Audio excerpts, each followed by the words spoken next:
सभी को जय मसीह का स्वागत है हमारे चैनल में आप सभी मसीह भाई बहनों का।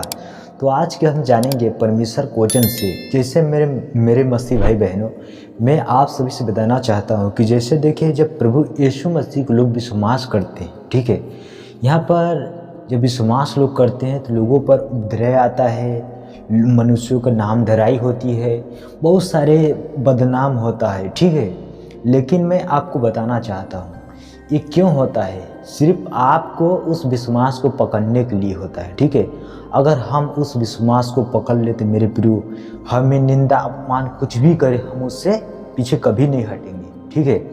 आज मसीह लोग क्यों परमेश्वर से दूर चल जाते हैं, लेकिन मेरे प्रियो हमें परमेश्वर का वचन क्या बताते हैं। जिस चीज़ों को हम समझने वाले हैं तो परमेश्वर के वचन से हम समझेंगे और जानेंगे, ठीक है। परमेश्वर का वचन हमें क्या बताता है, जैसे कि हम देखेंगे यशायाह की पुस्तक 51 अध्याय 7 और 8 आयत में 7 और 8 आयत में क्या बताता है परमेश्वर हमें। यहाँ पर लिखा है कि हे धर्म के जानने वालों, जिनके मन में मेरी व्यवस्था है, तुम कान लगाकर मेरी सुनो। मनुष्यों की नामधराई से मत डरो और उनके निंदा करने से विस्मित न हो, ठीक है। परमेश्वर यहाँ पर बताते हैं कि तुम हे धर्म के जानने वाले, जो यीशु मसीह को जाना है, जो इसने पहचाना है, जिसने यीशु मसीह के आज्ञाओं को अपने हृदय में रखा है, उसको परमेश्वर बोलते हैं कि जो तुम्हारे मनुष्य जब तुम्हारा नाम धराई, तुम्हारा निंदा बदनाम करता है, इससे परमेश्वर बोलते हैं तुम मत डरो, तुम्हारा निंदा अपमान किया जाता है, इसमें तुम विस्मित मत हो, ठीक है। विस्मित मतलब आपको विस्मित, जैसे कि आप भरमाए मत, मतलब भरमाइए मत, ठीक है। जैसे आपको कुछ भी लोग कहें, आप उसमें चिंता में दुख में हो रहे हैं, ठीक है, लेकिन परमेश्वर आपको ढांढस दे रहा है, ठीक है, लेकिन आप उस पर ध्यान करें। और अगले आयत में लिखा है, क्योंकि घून उन्हें कपड़े के समान और कीड़ा उन्हें ऊन के समान खाएगा, परंतु मेरा धर्म अनंत काल तक और मेरा उद्धार पीढ़ी से पीढ़ी तक बना रहेगा। आमीन। जैसे कि परमेश्वर बताते हैं कि जो परमेश्वर का वचन है, मेरे प्रियो बताते हैं, जो लोग आज एक परमेश्वर के लोगों को सता रहे हैं, ठीक है, उसके नाम को निंदा कर रहे हैं, लेकिन मेरे प्रियो हम बताना चाहता हूं आपको, यहाँ पर परमेश्वर बोलते हैं कि उन्हें घून जैसे खाता है ना, कपड़ा होता है, लकड़ी होता है, घून खाता है कि नहीं खाता है, उसी तरह बताते हैं परमेश्वर उनको खाएगा, ठीक है। घून के समान उनको खाएगा और उन्हें कीड़ा ऊन के समान खाएगा, ठीक है। घून बताए हैं कि घून जैसे कपड़े घूनता है, लकड़ी घूनता है, उसी तरह कीड़ा उन्हें उनके समान खाएगा, ठीक है। और परमेश्वर बोलते हैं मेरा धर्म जो है वो अनंत काल तक, मेरा उद्धार पीढ़ी से पीढ़ी तक बना रहेगा। जो परमेश्वर ने स्वयं जब से स्थिर किया है, तब से लोग उद्धार पाते आ रहे हैं। जो उस नाम प्रभु यीशु के नाम पर जो विश्वास करता है, उसके लिए उद्धार है, ठीक है।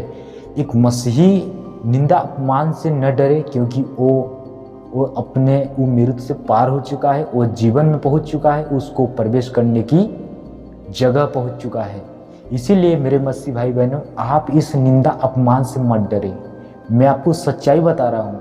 देखिए, बहुत निंदा अपमान आता है, लेकिन हमें परमेश्वर का एक वचन में बताता है, एक बीज बोने वाले की जब दृष्टांत में हम देखते हैं, उसमें क्या परमेश्वर बताता है। हम देखेंगे मत्ती की पुस्तक 13 अध्याय 20 और 21 आयत में, यहाँ पर परमेश्वर हमें क्या बताते हैं।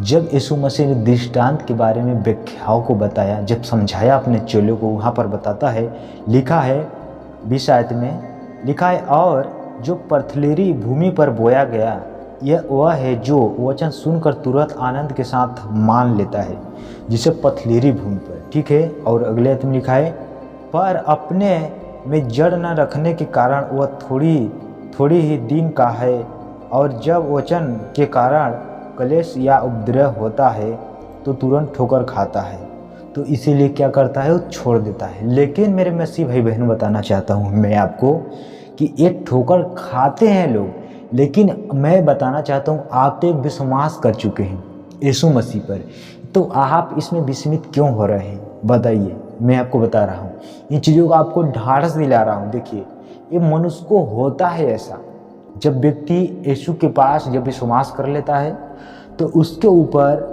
क्लेश आना स्टार्ट हो जाता है। ठीक है, वो बहुत समय तक क्लेश आना स्टार्ट हो जाएगा और आपको क्या लगेगा कि हम मसीह से दूर चल जाए। लेकिन मैं आपको बताना चाहता हूँ, आपने देखे हैं जब किसी लड़की और लड़के को एक दूसरे से जब प्यार मोहब्बत हो जाता है तो वो एक दूसरे को छोड़ नहीं सकते हैं। तो जिस परमेश्वर ने हमें अपने हथेलियों से बनाया है, हम उसको कैसे भूल पाएंगे?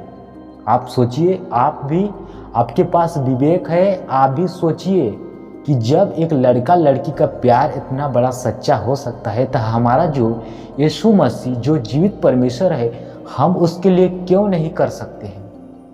बिल्कुल कर सकते हैं, क्योंकि उसने हमारे लिए अपने लहू को बहाया है। सोचिए, उस लहू को कीमत को जाने। इसलिए हम जानते हैं कि हम परमेश्वर से हैं और सारा संसार उस दुष्ट के उसमें पड़ा है आज भी। ठीक है, मैं जो चीज़ बता रहा हूँ, जो चीज़ परमेश्वर ने हमें समझ दिया हो, उस चीज़ों को आपके साथ मैं बता रहा हूँ। ठीक है, क्योंकि आपको इसको जानना जरूरी है। अगर आप लोग नहीं जान पाए तो आप समझ जाइए, आप समस्या में पड़ जाएंगे। आप प्रभु यीशु मसीह से ऐसे करके निंदा अपमान के कारण आप दूर चल जाएंगे। मैं आपको बताना चाहता हूँ, जितने लोग यीशु मसीह से आज दूर गए हैं, वो अपने लिए विनाश का कारण बने हैं। वो अपने जीवन को मरे हुए के बीच में रखे हैं। मैं आपको बताना चाहता हूँ, हमारा यीशु मसीह बताएं कि जो उनका उद्धार हो पीढ़ी से पीढ़ी तक रहेगा। ठीक है, इसीलिए मेरे मसीह भाई बहनों, इन चीज़ों को आप जानने के लिए कोशिश करिए कि हमारा यीशु मसीह उद्धार है, यीशु मसीह के नाम से उद्धार है, और दूसरा कोई भी नाम नहीं है जिसके द्वारा हम उद्धार पा सकें। सिर्फ एक ही है, वो है यीशु मसीह। उसी के द्वारा सिर्फ मुक्ति है, उसी के द्वारा शांति है, उसी के द्वारा सब कुछ है। इसीलिए मेरे मसीह भाई, इन चीज़ों को आप समझे। तो मेरे मसीह भाई बहनों, जो चीज़ मैं आपको बता रहा हूँ, अगर आप लोग इस चीज़ों को समझ रहे हैं तो आप मुझे ज़रूर आप बताएं, हमें कमेंट करें। आप इन वचनों को आप समझ रहे हैं? अगर आप बाइबल से भी पढ़ें, जो चीज़ मैं बता रहा हूँ आपको समझ जरूर आएगा। परमेश्वर आपको देगा समझ। इसलिए मैं बता रहा हूँ, मनुष्य को बात को आप कभी मत सुनिए, आप परमेश्वर के वचन को सुनिए, जो वचन हमें कहता है। ठीक ना? तो इसी चीज़ों को हमें जानना है। तो मेरे मसीह भाई बहनों, मैं उम्मीद करता हूँ इस वीडियो में आप लोगों को इन चीज़ों को समझ आया होगा, और कुछ भी डाउट हो तो आप मुझे कमेंट कर सकते हैं। मेरा कमेंट बॉक्स एनी टाइम खुला रहता है। ठीक है, तो वीडियो के एक दूसरे के पास जरूर शेयर कर देना। तब तक सभी से विदा चाहता हूँ। God bless you.